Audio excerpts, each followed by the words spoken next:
Hi guys, it's Carol. How are you? I'm doing pretty good. You're not going to see me because it's about 2 in the morning and I'm in bed with my dogs and I don't want to bother them, so I'm not turning lights on. I'm just going to talk to you about some things I've been reading. This is my bookshelf right here. The bookends are geodes that my youngest son, bought for me years ago. He and I both just love books. And I was so tickled to have these geodes bookends. In person, they're a prettier blue than they look in this picture. At one time, I wanted to go buy some pink ones and some purple ones and some green ones to have one pair on every shelf of my bookcase. But they're heavy and they're horribly expensive, and if you have to order them, the postage is horrid. So I just have this one pair, and actually that's plenty for me. That's plenty for me. These are special because my son saw them and bought them for me. He knew I'd love them. But anyway, these are the books I have checked out from the library right now, and those two are two that I own. I wanted to tell you about two books I've been reading. The first one I'm going to tell you about is called Small Town Rumors. I'm going to stick a picture of it in right here. First, I want to tell you about the author, Carolyn Brown. I want to live next door to this person and I want to be her friend. She is going to be 74 in October. She started writing books 25 years ago. So she wasn't a spring chicken when she started writing them. Maybe there's hope for me yet. I think I'm going to write a book someday. Anyway, she has written over 100 books. That is at least 4 books a year since she started writing books. And she seems to be a hoot. She's my kind of woman. Let me read you what she wrote about herself in a blurb on the back of a book. Hang on. She says, this is what she's written about herself. Carolyn Brown is a New York Times, U.S. Today, Publishers Weekly, and Wall Street Journal best-selling author and a Rita finalist, R-I-T-A, which is a romance award, with more than 90 published books, which includes women's fiction and historical, contemporary, and cowboys and country music romance. She and her husband live in the small town of Davis, Oklahoma, where everyone knows everyone else and everybody knows what they're doing and when, and they read the local newspaper on Wednesday to see who got caught. She has 3 grown children and enough grandchildren to keep them young. Now, I looked up the little town where they live, Davis, Oklahoma. I think I want to live there too. It sounds like my kind of town. Less than 3,000 people. They have a chocolate factory, good enough for me. It's a little town in southern Oklahoma, right off the Chickasha Nation, actually between the Chickashays and the Choctaw Nations. Sorry.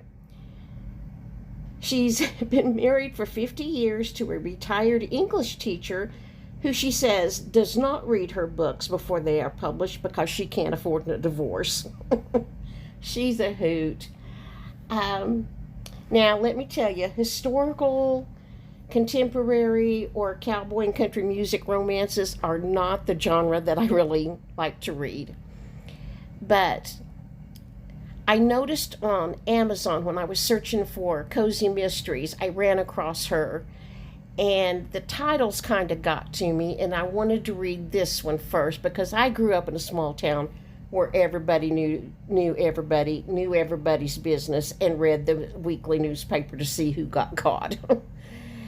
I thought I could relate to this woman, and I loved this book, Small Town Rumors, except, they have to stick some ugly language in there, and I'm just a prude, and I don't like ugly language.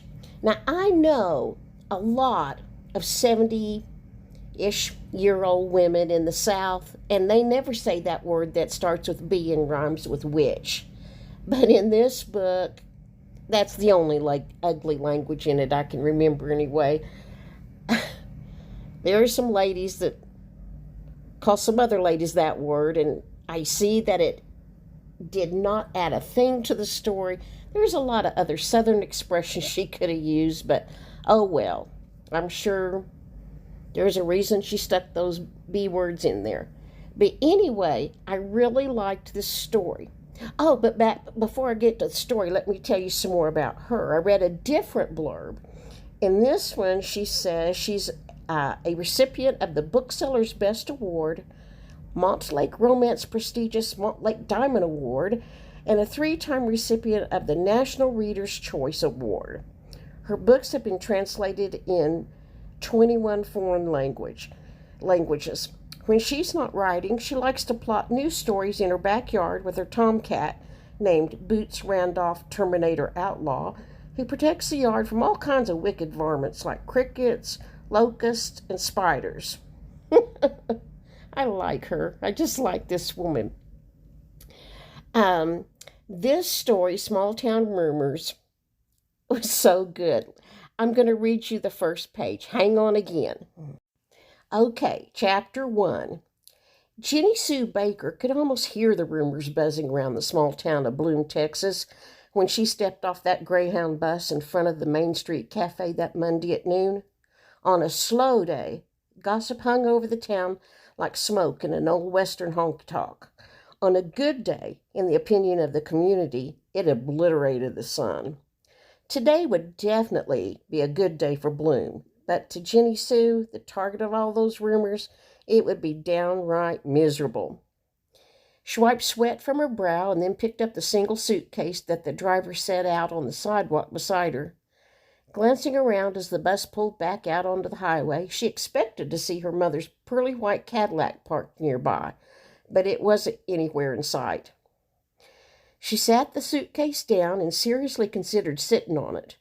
It wasn't her mother's fault, not really, because she hadn't called her until an hour ago, and Charlotte was never on time for anything except her hair appointments.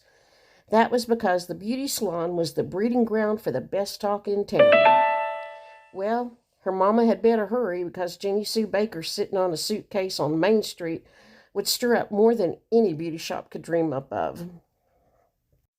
The smell of greasy burgers, bacon, and fries whiffed across the street from the cafe. Her stomach reminded her that the package of crackers from a vending machine she had had for breakfast had long since disappeared. Dragging her suitcase across the street, she was so focused on the cafe, she didn't notice the vehicle pull up to the curb only a few feet from her. When the driver honked, she jumped and glared at that car before she realized it was her mother. She couldn't see Charlotte's face through the tinted windshield, but she could sure enough feel the icy cold aura coming from the car when she opened the back door and shoved that suitcase inside. "I've come up with a perfect story," Charlotte started the moment that Jenny Sue was buckled up. Jenny Sue wasn't surprised at the first word out of her mother's mouth, but she was disappointed. "Hello to you too, Mama. It's really good to see you. You look as beautiful as ever. Has it really been 6 months since I've seen you?" "Don't sass me," Charlotte snapped. "We talk and text every week. And speaking of the last time I saw you, it doesn't look like you've done anything to lose that extra 10 pounds you're carrying around." Well, that's how this story starts. You see, Jenny Sue has been living in New York City, married to a man that sells diamonds. She's a rich girl herself. Her family owns an oil company in Texas, and her arriving on the Greyhound bus is going to set the town on edge, for one thing. Her coming back to live in Bloom, Texas is going to be another thing to send her mother into a spin. There's a long story attached to this about why she's coming back to Bloom, Texas. Her husband left her. Then the IRS started chasing him and took everything. Jenny Sue doesn't have a car. She doesn't have a home.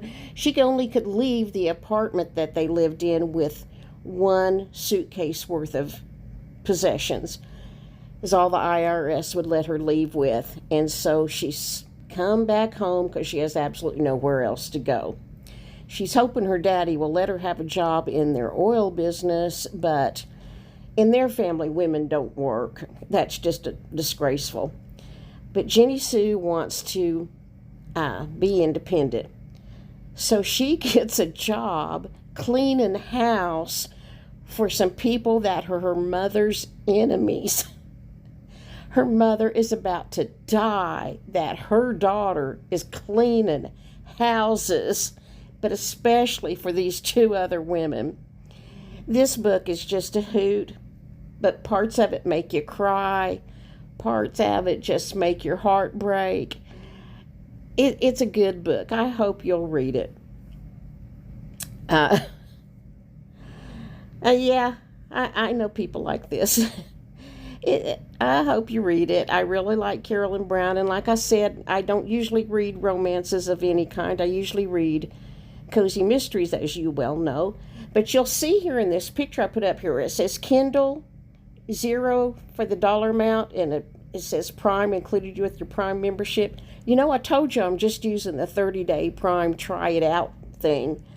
But I do a search for free Kindle ebooks. And when I come up with one that says $0 and Prime, I know I can download that book for absolutely nothing. And that's how I read this Small Town Rumors. I read it on my tablet, and it didn't cost me a thing. But when I was looking for cozy mysteries, Carolyn Brown's books just popped up. So that's why I got this one. But now I put a hold on some of her titles at my library. I've got a set of books of cozy mysteries to read first, but then I'll be reading those next. It'll be a while, but I'll tell you about those when I get there. Okay, this is already 12 minutes long. I guess I won't tell you about the other book. The other book I was going to tell you about is the second in the Secret Book and Scone Society. The title of it is The Whispered Word. It's a cozy mystery, but it's more intense than most cozy mysteries. If someone had not had some trauma in their life, they probably wouldn't have the reaction I've had. I mean, it's difficult for me to read, but my daughter read it and didn't even mention that. She just said it's a really good book. And it is a really good book, but parts of it just kind of hurt me to read. But I want to tell you about it because it's in a part of that series. So next video, I'll tell you about the Whispered Word. Okay, guys, I'll see you in the next video. Leave me a comment and let me know if you're reading anything good or what's going on in your life, okay? I'm sorry I haven't answered all the comments so far. It's just been a couple of weeks of stress for me, and I'm trying to take care of myself. But I will answer them, and I've read them all at least once. Okay, friends, I'll see you later. Bye-bye.